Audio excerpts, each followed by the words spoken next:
আসসালামু আলাইকুম বন্ধুরা। কেমন আছেন সবাই? আশা করি আল্লাহর অশেষ রহমতে সবাই ভালোই আছেন। তো কাছে বা দূরে যে যেখান থেকে আমার এই ভিডিওটি দেখছেন তাদের সবার প্রতি শ্রদ্ধা এবং ভালোবাসা জানিয়ে নতুন একটি ভিডিও নিয়ে আসছি আপনাদের মাঝে। আশা করি ভালো লাগবে। আজকে আমি দেখাবো খুব ঘরোয়া মসলায় খুব সহজভাবে একটি বিরিয়ানি। এইভাবে যদি আপনারা বিরিয়ানি বাসায় রান্না করে খাওয়ান তাহলে আপনার পরিবারের লোকজন আর রেস্টুরেন্টে যাওয়ার কথা ভুলেই যাবে। তো আমি আজকে বিরিয়ানি রান্না করছি গরুর মাংসের। তো ১ কেজি গরুর মাংস নিয়েছি আমি বিরিয়ানির জন্য এবং পোলার চাল নিয়েছি আমি ১ কেজি পরিমাণে। তো আপনি এখানে যদি ৭৫০ গ্রাম নিতে পারেন তাহলে আরো বেশি ভালো হয়।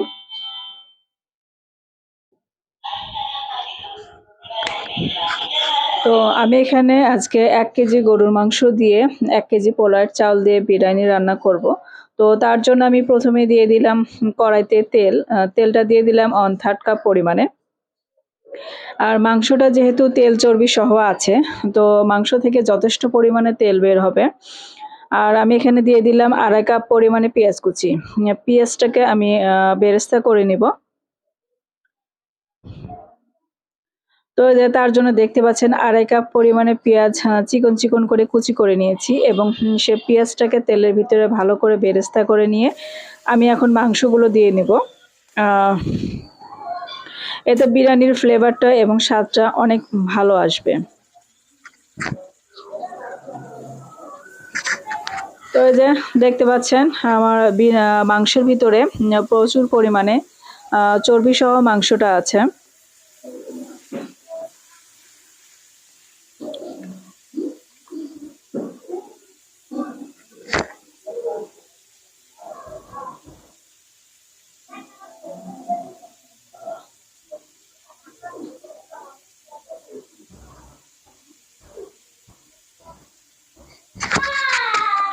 আর এই যে আমি এখন দিয়ে দিচ্ছি, তো এই যে মাংসের ভিতরে আমি দিয়ে দিচ্ছি একে, একে সমস্ত মসলাগুলো। আদা, জিরা এবং রসুন একসঙ্গে যে বেটে রাখি সেই বাটা মসলা থেকে ৩ টেবিল চামচ পরিমাণে দিয়ে দিলাম। আর আপনারা যদি আলাদা, আলাদাভাবে মসলা বেটে রাখতে চান, মানে রসুন বাটা আলাদা, জিরা বাটা আলাদা এবং আদা বাটা আলাদা, তাহলে সেক্ষেত্রে ১ টেবিল চামচ পরিমাণ রসুন বাটা, ১ টেবিল চামচ পরিমাণ জিরা বাটা এবং ১ টেবিল চামচ পরিমাণে আদা বাটা দিবেন। আর মসলাগুলো যেন পুড়ে না যায় তার জন্য আমি একটু সামান্য পরিমাণে পানি দিয়ে নিচ্ছি।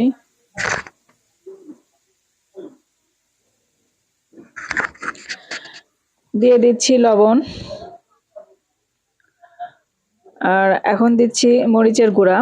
মরিচের গুঁড়াটা আমি লবণটা দিয়ে দিলাম ১ টেবিল চামচ পরিমাণে। মরিচের গুঁড়াটা দিয়ে দিলাম ১ টেবিল চামচ পরিমাণ এবং ধনিয়া গুঁড়া দিলাম ১ চা চামচ পরিমাণ। সাদা এলাচের গুঁড়া দিয়ে দিলাম ১/২ চা চামচ পরিমাণ এবং গোলমরিচের গুঁড়া দিলাম ১/২ চা চামচ পরিমাণ। এখন আমি গোটা মশলাগুলো দিয়ে নিচ্ছি। এখানে দিয়ে নিচ্ছি ৫ থেকে ৬ টা লবঙ্গ, ২ টা তেজপাতা এবং ২ টা দারচিনি। তো এই মশলাগুলো দিয়ে আমি একসঙ্গে ভালো করে মাংসটা কষিয়ে নিব। মাংসটা কষানো যত ভালো হবে আপনার বিরিয়ানির ফ্লেভারটা তত ভালো আসবে।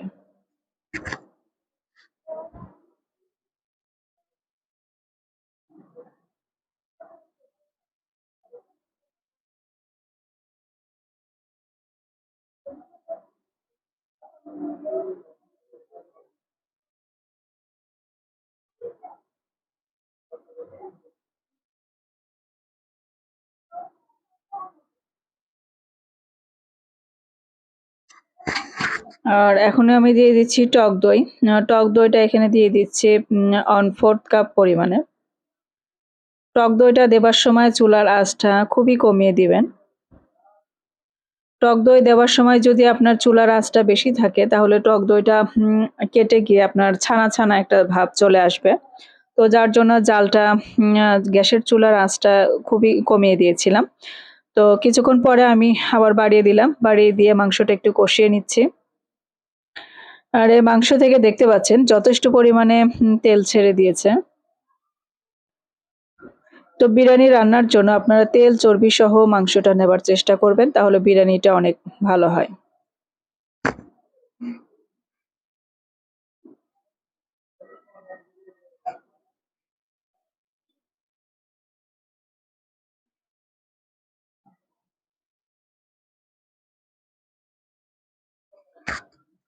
মাংসটা আমার কষানো হয়ে গেছে। এখন আমি চাউলটা ভেজে নিব। ১ কেজি পরিমাণে চাউল নিয়েছি। তো সেই চাউলটা ভাজার জন্য আমি এখানে দিয়ে দিলাম ৩ চা চামচ পরিমাণে ঘি। ঘি দিয়ে চাউলটা ভাজবো আরকি। আর আপনাদের হাতের কাছে যদি ঘি না থাকে তাহলে সয়াবিন তেল দিয়েও আপনারা চাউলটা ভাজতে পারেন। তবে ঘি দিলে এর স্বাদটা স্বাদ অনেক বেশি ভালো আসবে। আর ঘিয়ের ভিতর দিয়ে দিচ্ছি একটা দারুচিনি, ৩-৪ টা লবঙ্গ এবং ২ টা সাদা এলাচ। এখন এখন এই ঘিয়ের ভিতরে চাউল আমি আগে থেকে ধুয়ে রেখেছিলাম। তো সেই চাউলটা ভেজে নেব আরকি।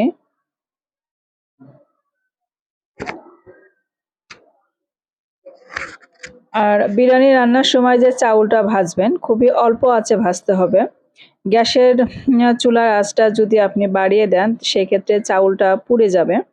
তো চুলার আঁচটা কমিয়ে দিয়ে আপনি ধীরে ধীরে ভাজার চেষ্টা করুন, তাহলে চাউল ভাজাটা অনেক ভালো হবে।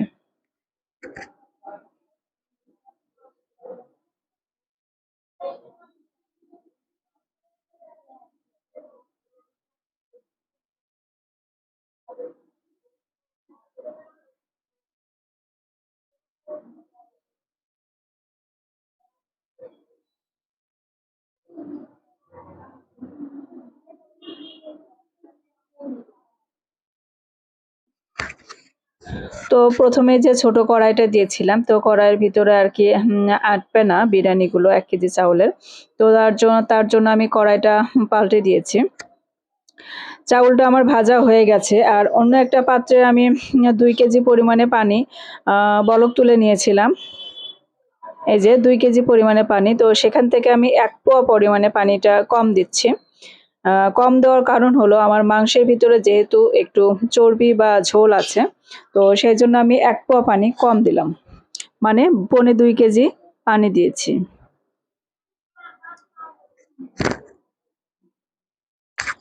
আপনি পোলাও বা বিরিয়ানি যেটা রান্না করতে যাবেন, আপনি যে পট দিয়ে চাউলটা মেপে নেবেন, সেই পটের ডাবল পানি দিবেন।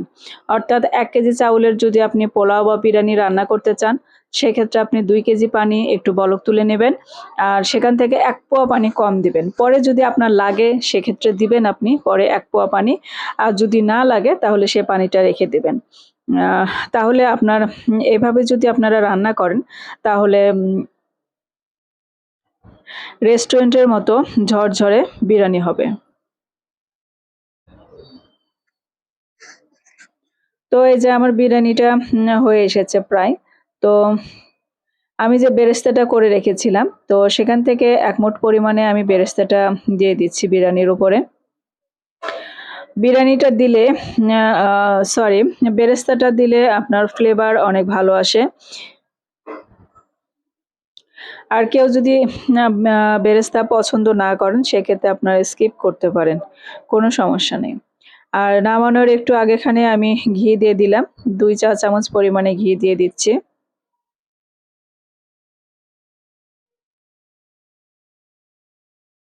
২ চা চামচ পরিমাণে ঘি দিয়ে দিলাম। আর নামানোর একটু আগে দিয়ে দিব গোলাপ জল এবং কেওড়া জল। এই যে আমি এখন কেওড়া জলটা দিয়ে দিচ্ছি। কেওড়া জলটা দিলাম ১ চা চামচ পরিমাণে। আর গোলাপ জলটা দিব ১/২ চা চামচ পরিমাণে। তো বন্ধুরা, আমার এই সহজ সহজ রেসিপিগুলো যদি আপনাদের কাছে ভালো লেগে থাকে তাহলে প্লিজ একটা লাইক এবং শেয়ার করবেন। আর কমেন্ট করে জানাবেন কেমন লাগলো এই রেসিপিগুলো। আর যদি বেশি ভালো লেগে থাকে তাহলে প্লিজ একটা সাবস্ক্রাইব করে পাশে থাকবেন। বেল আইকনে ক্লিক করবেন যেন পরবর্তী ভিডিও ছাড়ার সঙ্গে সঙ্গে পৌঁছে যায় সবার আগে আপনার কাছে। আর আমার কাছে যদি আপনারা কোনো রেসিপি দেখতে চান খুব সহজভাবে ঘরোয়া মসলায়, তাহলে কমেন্ট করে অবশ্যই জানাবেন। তো আপনাদের পছন্দের সেই রেসিপিটা আমি দেখানোর চেষ্টা করব। তো সবাই ভালো থাকবেন, সুস্থ থাকবেন। আল্লাহ হাফেজ।